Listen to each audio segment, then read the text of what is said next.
মানুষ দেখে যে আমার যেই সমস্যার ভেতরে আমি হাবুডুবু খাচ্ছি, এই সমস্যা থেকে উত্তরণের সকল দুয়ার বন্ধ হয়ে গেছে, আমার আর বাঁচার কোনো উপায় নাই, আল্লাহর করুণা পাওয়ার কোনো পথ আর খোলা নাই।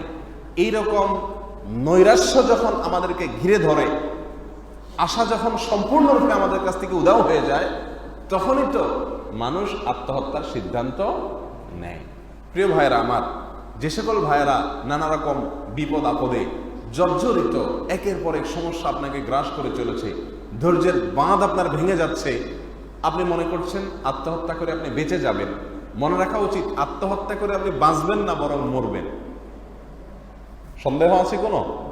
আত্মহত্যা করলে কি মানুষ বাঁচে না মরে? তাহলে আত্মহত্যা করে আপনি বেঁচে যাবেন, এই চিন্তা মূর্খতা সুলভ চিন্তা, এটা ভুল। মনে রাখবেন এই আত্মহত্যা, এটা মানুষ যেহেতু নৈরাশ্য থেকে করে, নিরাশ হওয়া থেকে করে, আর নিরাশ হওয়া এটা হলো কুফরি। এটা কি? আল্লাহকে অস্বীকার করা, এর নামান্তর। আল্লাহর প্রতি অবিশ্বাস করা, ঈমান না থাকা, এই জাতীয় বিষয় হলো আল্লাহর রহমতের আশা একেবারে কি করা? ছেড়ে দেওয়া।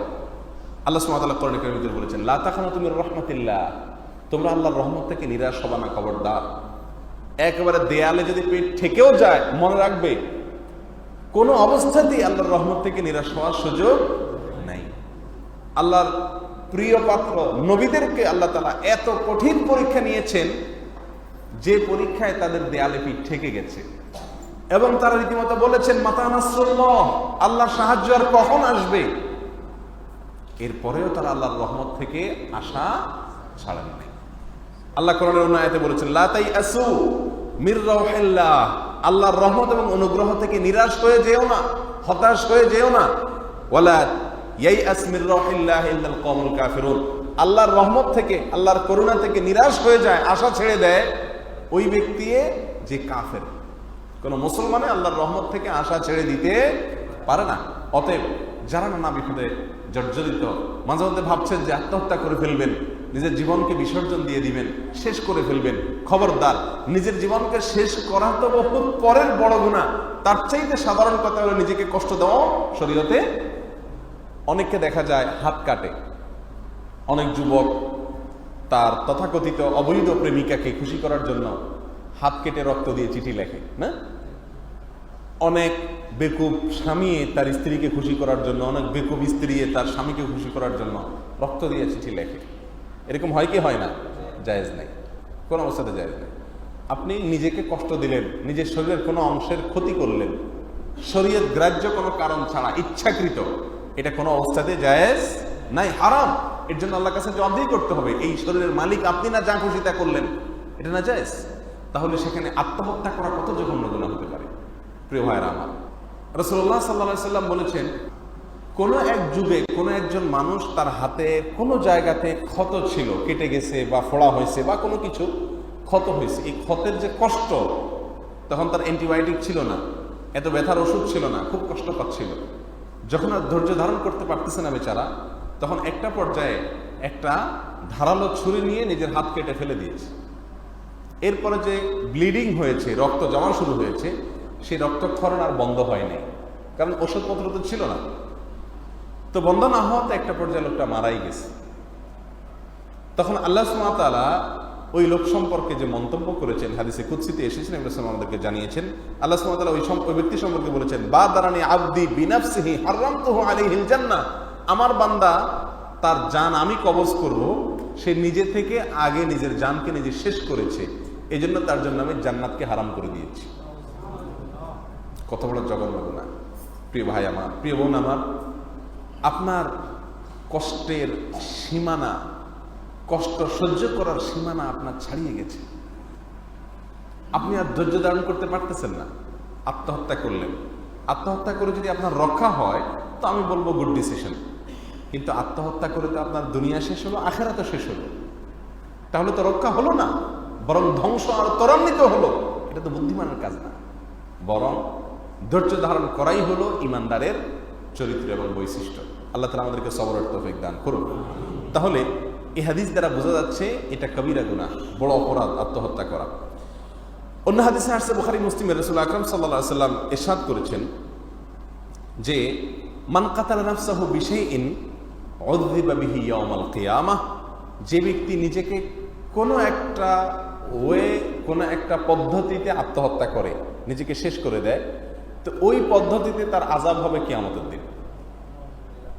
এর ব্যাখ্যা প্রসঙ্গে সহিহ বুখারী মুসলিমের আরেক হাদিসে আসছে, রাসূল আকরাম সাল্লাল্লাহু আলাইহি ওয়াসাল্লাম বলেছেন, কেউ যদি উঁচু জায়গা থেকে লাফ দিয়ে মারা যায়, আত্মহত্যা করে, তো এই ব্যক্তিকে আল্লাহ তাআলা জাহান্নামে যে শাস্তি দিবেন তা হলো এরকম উঁচু জায়গা থেকে ফেলে দেওয়া। বারবার এটা হতে থাকবে এবং চিরকাল এভাবে সে শাস্তি পেতে থাকবে। দ্বিতীয়ত, যদি কেউ বিষ পান করে আত্মহত্যা করে, তাহলে নবী রাসূল বলেছেন তার হাতে বিষ থাকবে জাহান্নামে এবং স্বয়ংক্রিয়ভাবে সেই বিষ একটু পর পান করতে থাকবে, কষ্ট হতে থাকবে এবং চিরকাল তার এই কষ্ট চালু থাকবে, এটা তার শাস্তি। তেমনি ভাবে তিনি বলেছেন, কোনো ব্যক্তি যদি কোনো লোহার আঘাতে নিজেকে হত্যা করে, তাহলে তার হাতে লোহা থাকবে এবং স্বয়ংক্রিয়ভাবে তার পেটে আঘাত করতে থাকবে এবং এই আঘাত এটা ভোগ করতে করতে তার জাহান্নামে চিরকাল সে থাকবে। এই হাদিসগুলোকে সামনে রাখলে দেখা যায় আত্মহত্যা কত জঘন্য অপরাধ। শুধু এখানেই শেষ নয়, যে ব্যক্তি আত্মহত্যা করবে ওই ব্যক্তির জানাজা প্রসঙ্গে রাসূল আকরাম সাল্লাল্লাহু আলাইহি সাল্লামের যে আদর্শ আমাদের কাছে আসছে, সেই মুসলিমের হাদিসে এক ব্যক্তি মারা গেছিল রাসূল সাল্লাল্লাহু আলাইহি ওয়াসাল্লামের যুগে আত্মহত্যা করে। তখন তাকে জানাজার জন্য ডাকা হলো যে ইয়া রাসূলুল্লাহ, লোকটা তো মারা গেছে, এখন তার জানাজা আপনি পড়াইতে আসেন। তিনি তখন ডিনাই করেছেন, বলেছেন না, এই ব্যক্তি যেহেতু আত্মহত্যা করেছে তার জানাজা আমি পড়ব না, তবে তোমরা পড়ো, তোমরা পড়ে তাকে বিদায় দাও, বাট আমি পড়ব না। তো এই হাদিস থেকে ওলামায়ে কেরাম যে মাসআলাটি আবিষ্কার করেছেন তা হলো, কোনো এলাকাতে আত্মহত্যাকারী কোনো মানুষ পাওয়া গেলে তার আত্মহত্যার পরে সমাজের গণ্যমান্য মানুষেরা, ইমাম সাহেবরা এবং সম্মানীয় লোকেরা তার জানাজা পড়বে না। মুয়াজ্জিন সাহেব পড়াবে, অন্য কেউ পড়াবে, সাধারণ মানুষরা পড়বে, আত্মীয় স্বজনরা পড়বে, কিন্তু সমাজের গণ্য মানুষ পড়বে না। কেন? এর সবচেয়ে বড় কারণ হলো যাতে অন্যরা সেখান থেকে শিক্ষা গ্রহণ করে যে আমাদের শেষ বিদায় অনুষ্ঠানে পর্যন্ত গণ্যমান্যরা কেউ আসছে না, যদি আমি আত্মহত্যা করি তাহলে আমার শেষ বিদায়ে গণ্যমান্যরা কেউ আসবে না। এই কারণে হয়তো আত্মহত্যা থেকে মানুষ বেঁচে থাকবে। বিধায় এটাকে কোনো অবস্থাতে একজন মুসলিম নিজের রক্ষার পদ্ধতি হিসাবে, উপায় হিসাবে আত্মহত্যাকে গ্রহণ করতে পারে না।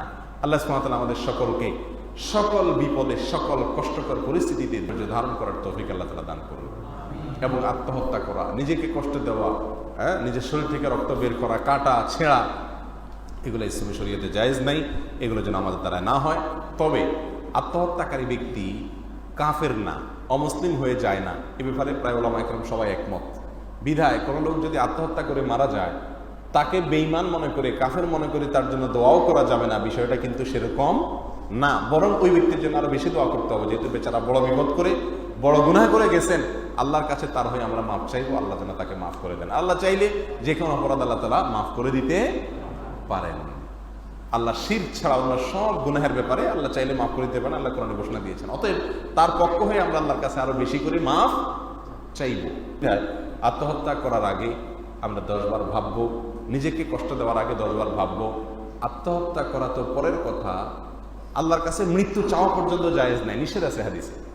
আমরা অনেক সময় কষ্টের চোটে, বিপদ হলে মৃত্যু কামনা করি না। অনেকেই বলে, তোর এটা দেখার আগে আমার মরণ হয়ে যেত, হ্যাঁ মরণ আসে না কেন, আমার আল্লাহ আমাকে উঠায় নেয় না কেন, এরকম কথা আমরা বলি কি বলি না? খুবই জঘন্য একটি কথা, এটা জায়েজ নাই। রাসূল আকরাম সাল্লাল্লাহু আলাইহি ওয়াসাল্লাম বিভিন্ন হাদিসকে অ্যানালাইসিস করলে পরিষ্কার হয়ে যায় দিনের আলোর মতো কোন অবস্থাতে মৃত্যু কামনা করা জায়েজ নাই। বরং যত রকম কষ্টের পরিস্থিতি থাকুক, ধৈর্য ধারণ করা, এটাই তো ইমানদারের পরিচয়। আপনি ধৈর্য ধারণ না করতে পারলে জান্নাতের মালিক হবেন কিভাবে? এটাই তো পরীক্ষা। আল্লাহ যে বলেছেন, আল্লাযী খালাকাল মাউতা ওয়াল হায়াতা লিয়াবলুয়াকুম, জীবন মৃত্যু দিয়েছেন পরীক্ষা করার জন্য। পরীক্ষা তো এখানেই যে কষ্ট হবে, কিন্তু সবর করতে হবে, হার্ড হয়ে যেতে হবে। মন্তব্য যেমনি সেমনি করা যাবে না, মৃত্যু কামনা করা যাবে না। আল্লাহ রাসূল সাল্লাল্লাহু আলাইহি ওয়াসাল্লাম মৃত্যু প্রসঙ্গে যে দোয়া করতেন সেটা ছিল এরকম, আল্লাহ আমাকে ততদিন আপনি বাঁচায় রাখেন পৃথিবীতে যতদিন বেঁচে থাকাটা আমার জন্য কল্যাণকর, আর যখন আমার চলে যাওয়াটা আমার জন্য কল্যাণকর হয় তখন আপনি আমাকে নিয়ে নিয়ে। এভাবে দোয়া করা জায়েজ আছে, কিন্তু নির্দিষ্ট করে আল্লাহ এখনই আমাকে নিয়ে যান বা নিয়ে যান না কেন, এরকম মন্তব্য করা জায়েজ নাই। অতএব মৃত্যু কামনা করা যদি নাজায়েজ হয়, তাহলে নিজেকে সরাসরি হত্যা করা এটা কত বড় জঘন্য অপরাধ হতে পারে। আল্লাহ তাআলা আমাদেরকে বুঝার তৌফিক দান করুন। শয়তানের সবচেয়ে বড় চক্রান্ত হলো শয়তান মানুষকে নিরাশ করে দেয়, নিরাশ করে দেয়, আল্লাহর রহমত থেকে নিরাশ করে দেয়। বিধায় নিরাশ কোনো অবস্থাতে হওয়া যাবে না। ইমানদার আল্লাহর প্রতি রহমতের আশা, আল্লাহ সুবহানাহু ওয়া তাআলার অনুগ্রহের আশা সবসময় সে করবে। আল্লাহ তাআলা আমাদের সবাইকে আল্লাহর প্রতি আশাবাদী, আল্লাহ রহমতের প্রতি আশাবাদী হয়ে সারা জীবন বেঁচে থাকার তৌফিক দান করুন। কষ্টে, দুঃখে, বিপদে, আপদে আল্লাহ তাআলা আমাদেরকে ধৈর্য দান করার তৌফিক দান করুন। আত্মহত্যা অথবা মৃত্যু কামনা করা অথবা নিজেকে কষ্ট দেওয়া, এই সবগুলোই যেহেতু হারাম, অতএব হারাম কাজগুলো থেকে আল্লাহ তাআলা আমাদেরকে বেঁচে থাকার তৌফিক দান করুন। জাযাকুমুল্লাহু খায়রা ওয়া আখিরু দাওয়ানা আলহামদুলিল্লাহি রাব্বিল আলামিন।